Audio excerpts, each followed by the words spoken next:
Tadipatri YSR Congress party మాజీ సమన్వయకర్త VR Ramireddy సంచలన వ్యాఖ్యలు. సేవ ముసుగులో వ్యాపారాలు చేసుకుంటున్న ఎమ్మెల్యేలు, మాజీ ఎమ్మెల్యేలు. ఎమ్మెల్యేగా ఉంటే ప్రజలకు సేవ చేయాలి. మాజీ ఎమ్మెల్యే అయితే ప్రజల పక్షాన పోరాడాలి. ప్రజా ధనంతో జీతాలు, పింఛన్లు తీసుకుంటూ ప్రజా సమస్యలు పక్కన పెట్టి వ్యాపారాలు చేసుకుంటున్నారు. ప్రజలు ఇలాంటి వారికి పట్టం కట్టి మోసపోతున్నారు. హామీలిచ్చి నెరవేర్చని ఎమ్మెల్యే చొక్కా పట్టుకుని నిలదీయండి. పింఛన్ తీసుకుంటూ మీ పక్షాన పోరాడని మాజీ ఎమ్మెల్యేలను ప్రశ్నించండి. తాడిపత్రి నియోజకవర్గ ప్రజలకు దీపావళి శుభాకాంక్షలు తెలియజేస్తూ సోమవారం 250 మంది ఆటో డ్రైవర్లకు దుస్తులు పంపిణీ చేశారు. తాడిపత్రి మాజీ వైఎస్ఆర్ పార్టీ సమన్వయకర్త విఆర్ రామిరెడ్డి. అంతేకాకుండా డ్రైవర్లకు ఉచితంగా లైసెన్సులు కూడా ఇప్పిస్తానని హామీ ఇచ్చారు.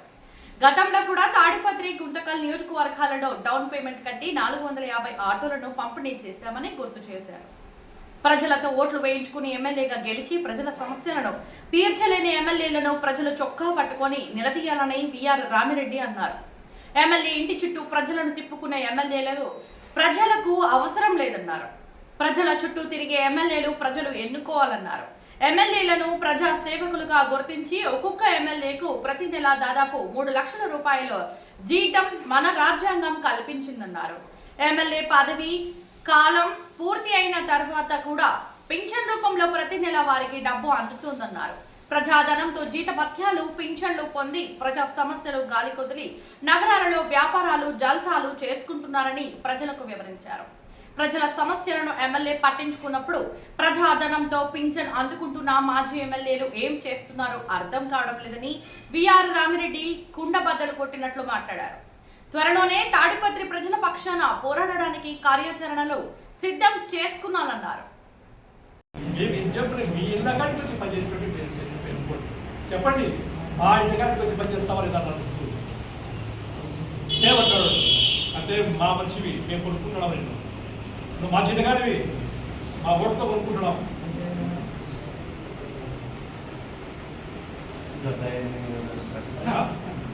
రావాలయ్యా, చైతన్యం వచ్చినప్పుడు మీ జీవితాలు బాగుపడతాయి, మీరు బాగుపడతారు. పొద్దునకి ఎన్నాళ్ళు నువ్వు రిక్షా తోలుతావా? తోలుతావు 10 ఏళ్ళు తర్వాత చూడు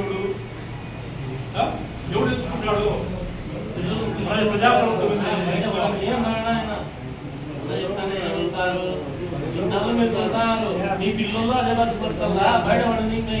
ఎన్ని సౌకర్యాలు కావాల్సిన సౌకర్యం ప్రజాస్వామ్యం తెలియక తెచ్చుకుంటాం కూడా.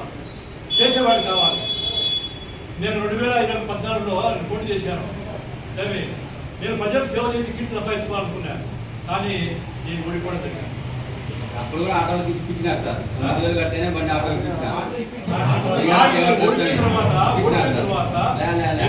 అందరికన్నా దెబ్బతినేది టౌన్లో అందరూ బాగుపడతారు, కానీ పేదమ మీరే రిక్ష వాడే ఇప్పించినారు సార్. 9,000 కడితేనే బండి ఇప్పించినారు. 400-500 నాకు నేను ఈ పెళ్లి చేస్తా అని చెప్పేసి నాకొద్దు. మంచి చేసేటువంటి ఉద్దేశాలు కండి. మా ఇంటికి ఏం చేస్తావు, మా వీధికి ఏం చేస్తావు అని మాట్లాడాలి. ఎందుకంటే మీకు తెలుగు కాబట్టి వాడు ప్రజాసేవకుడు. మీ ఇంటికాడ రిక్షా ఎట్లా ఉంటుందో వాడుగా మీ ఇంటికాడికి వచ్చి పనులు చేయాలా? అర్థమైందా? వెళ్ళి తెలుసుకోవాలి. ఎందుకంటే యూత్ మీరంతా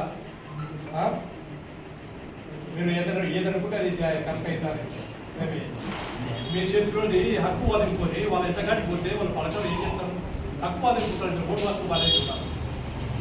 వాళ్ళు ఎంతగాడికి పోతే ఎవరు ఆ 2 ఉన్నారు. వాళ్ళు ఎందుకో వాడు ఎమ్మెల్యే 3 లక్షలు వస్తాయి, వాడు 14 లక్షలకి పదవి వస్తారు కదా. అంత కంప్లీట్గా వ్యవస్థలన్నీ మన దగ్గర ఉంటాయి. పోలీస్ శాఖ కానీ, ఎంఆర్ఓ కానీ, ఇంకోటి కానీ మొత్తం మన చేతులు ఉంటాయి. ఏమి వాడు ఫోన్ చేసినే మనం అయ్యేది. వాడు చెప్పినోడు ఎక్కడ డబ్బు వస్తుంది, యా ఫ్యాక్టరీ ఎత్తిచ్చాడు, యా కాంట్రాక్ట్ ఎత్తిచ్చాడు, యా భూమి కబ్జాలు ఉంది, యా భూమి పెండింగ్ ఉంది. ఇవి తప్ప ఇంకేమి.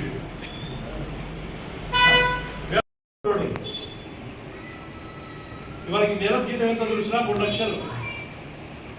అది ఒకటి ప్రజాధనమే. ఎందుకు ప్రజలకు సేవ చేస్తున్నాడు కాబట్టి ఆ జీతం పెంచింది గవర్నమెంట్, మన రాజ్యాంగం. వాడు ఎమ్మెల్యే అయిపోయింది 5 ఏళ్ళ తర్వాత ఎమ్మెల్యే కాడు, మాజీ అవుతాడు. వాడికి పెన్షన్ సార్, సత్యకాలం పెన్షన్ సార్, బాగా గుర్తుంచుకోండి. ఎందుకు మీకు సేవ చేసినాడు కాబట్టి, ప్రజలకు సేవ చేసినాడు కాబట్టి వాడు ఏమి రిటైర్డ్ అయినప్పుడుగా వారికి పెన్షన్ వస్తా ఉంది, జీతంలో అంత వస్తుంది. అర్థమైందా? కాబట్టి ఏం చెప్పిన గుడ్డిగా ఆయన చెప్పిన మంచి నాయకుడు ఏంటంటే కాలం గడిచిపోయింది. ఇప్పుడు తిట్టిన వచ్చినారు, మూడు ఇచ్చినాడు, రకరకాలు వచ్చినాడు. మేము ఎంచుకుంటూ లేడు, ఆయన కానీ కొద్ది అసలు పదవించుకుంటూ లేడు. ఎవరు చెప్పుకుంటారు మీరు అసలు బాధలు? ఈ సమస్య నుండి మరి అసెంబ్లీలో పోయి పోరాడరా? ఏమి ఈ పరిధిలో తన పరిధిలో చేసేటువంటి చేయొచ్చు, కానీ తన పని దాటినప్పుడు మనకు అసెంబ్లీ తిరుగుతుంటాయి, మొట్టలో గొప్ప అసెంబ్లీ తిరుగుతాయి. మీ సమస్యలు రాసుకొని ఆడ వాదించి ఆ డబ్బులు తీసుకొని రావాలి. తీసుకోవాలా? ప్రజలకు సేవ చేయకుంటే జీతాలు ఎందుకు తీసుకోవాలా? పెన్షన్ ఎందుకు తీసుకోవాలా? ప్రజలకు సేవ చేస్తున్నాడు కాబట్టి మన రాజ్యాంగం ఆ విధంగా ఇప్పించింది. మీరు అవన్నీ తెలియదు మీకు. వాడు పోయి ఆటో కూర్చుంటాడు ఆకాశంలో, వాళ్ళ దగ్గర పోలేరు.